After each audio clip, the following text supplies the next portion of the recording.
Welcome everyone, welcome back to the channel. My name is Virgil and this is Northbound Expeditions. If you're new to the channel, welcome. On this channel we feature quite a few trips, overland trips that we do, off-road trips, Jeep stuff, installs, part reviews, and also overviews of our own trail gear that we make, which is Northbound Expeditions Trail Gear, aka NBX Trail Gear.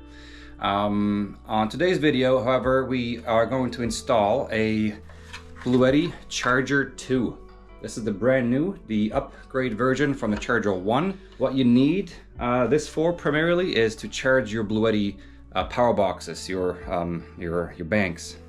My Jeep has never before been able to actually charge. The inverter in the Jeep has not been strong enough to charge the actual power station without cutting out. So it's always been a problem of how to charge and keep the stuff charged, these power banks charged. And this will do just that. It will take the power from the car, from the Jeep, whatever you drive, and convert it into a strong enough current to charge your power stations. And then from your power stations, obviously you can charge and run all kinds of stuff. So all the ports that come with it, they pretty much replace your electric management systems in your vehicle, or they can, at least, at a very convenient way, without having to do complicated hardwire installs. So as long as you can keep these charged through an install that connects to your vehicle directly, you're all set. So that's what I'm doing on this one. Now I'm not gonna make this a permanent install because right now I got my back seat in the Jeep. I am gonna do a seat delete eventually in my Gladiator as well. So I'm gonna have a platform once that's done. I will then install the hardwire or mount the Charger 2 actually on the back wall on a panel, make everything nice and neat, have a spot where I'm going to permanently keep my actual charger in it, so that I'm always having a convenient power accessible in my back seat. So I'll be that for charging the cameras, whatever else, lights, drones, all the good stuff. So that's what we'll do today. We'll install this in the Jeep. All right, so the install is going to go into my 2025 Jeep Gladiator, and all we really need to do is take this gigantic cable, which in the back connects to the Charger 2, and then in the front connects to straight to the battery. So there's two terminals. Now the Charger 2 has a built-in feature where if it senses when the engine is turned off, it will no longer draw power from the battery. So you're not going to kill your battery by having your power bank plugged into the Charger 2. So it's a smart device, and it will only charge your stuff when it has a safe source to do so. All right, so my plan right now is to run this cable. I want to put the Charger 2 under my driver's seat, and then I'm going to run the cable through the firewall and to the battery. So that's really it. All right, so this is the way of the cable. You can see that it goes in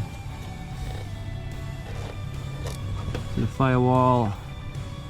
There's a plug that comes out, and then it comes out way up in the door well through there. And what I want to do is pull off this trim here and hide the cable behind it, make it come out here, and then we will just have it go into the Charger 1 back here. Sorry, the Charger 2 back here. And yeah, the cover is currently off because I need to access all this to wire these things into. So that's the plan for now.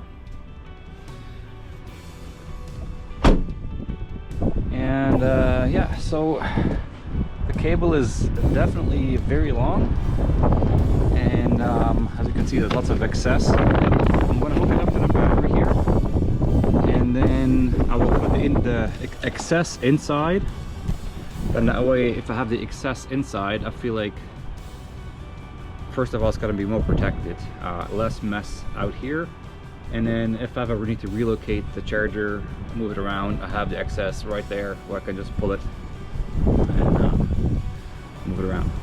So this also comes with this fuse, this mounting piece here, which has this fuse built in for the positive one. So I'll put that on there.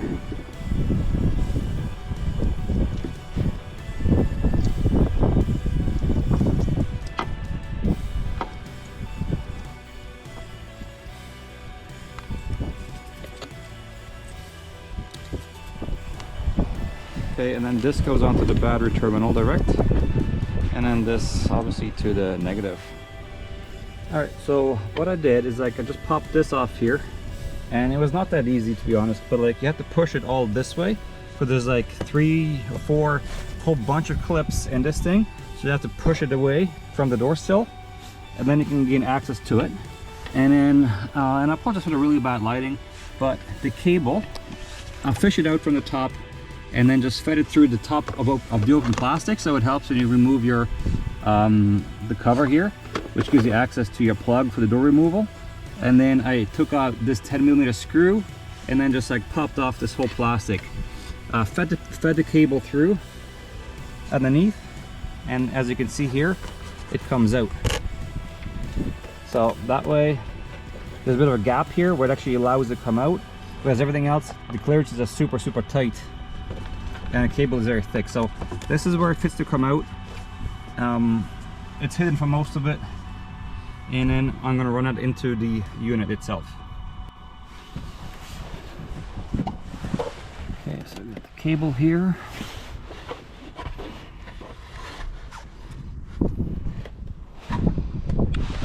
Okay, so now we're just gonna loosen the screws in here to raise up their length.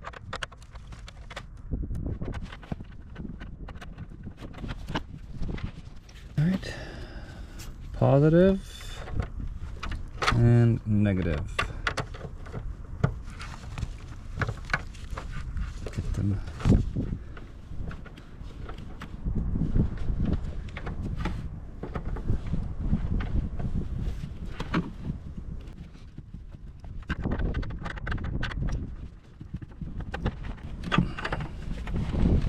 There we go.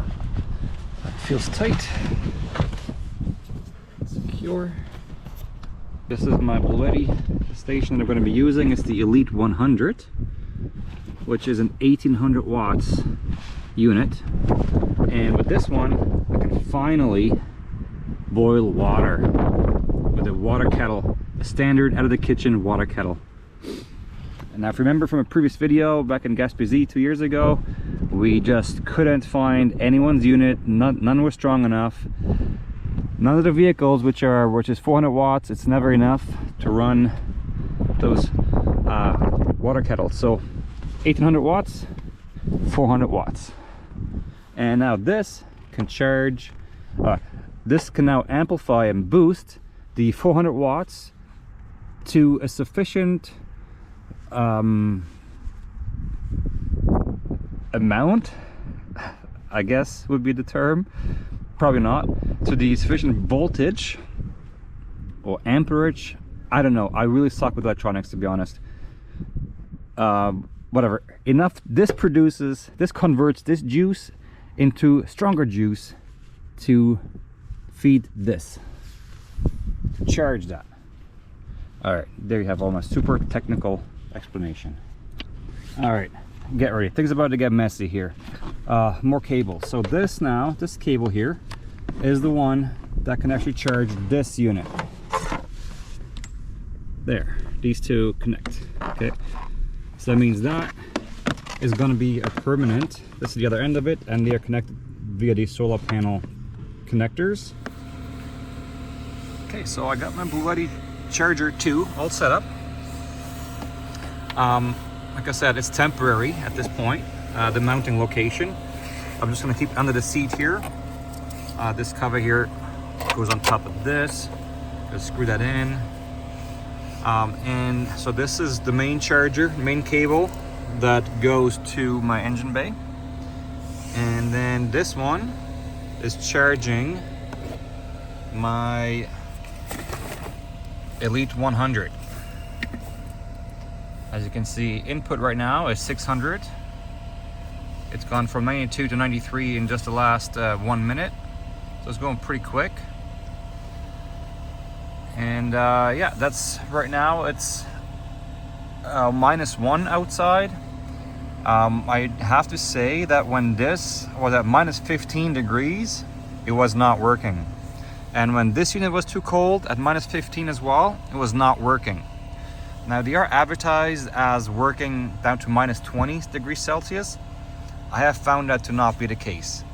I will continue to trial and test this now that I got this finally running as it's supposed to. Yeah, I'll keep you posted with a follow-up video. All right, so right now I've been able to trickle charger, and we're going to see what happens. If it will, in fact, right now it's not doing anything. We're at 96% and no output. So I'll come back tomorrow morning and I'm going to take a look at what it does, what it's at, if it has drained at all, or if it's actually trickle charging my battery or not. Because if it does, this would be amazing to store your vehicle for like a month or two without having to hook it up to an actual battery charger. All right, thanks for watching. If you found this video informative, please subscribe to the channel for more, and also a follow-up video on how it's doing, especially with the reverse charging / trickle charging of the vehicle's battery. All right, until next time.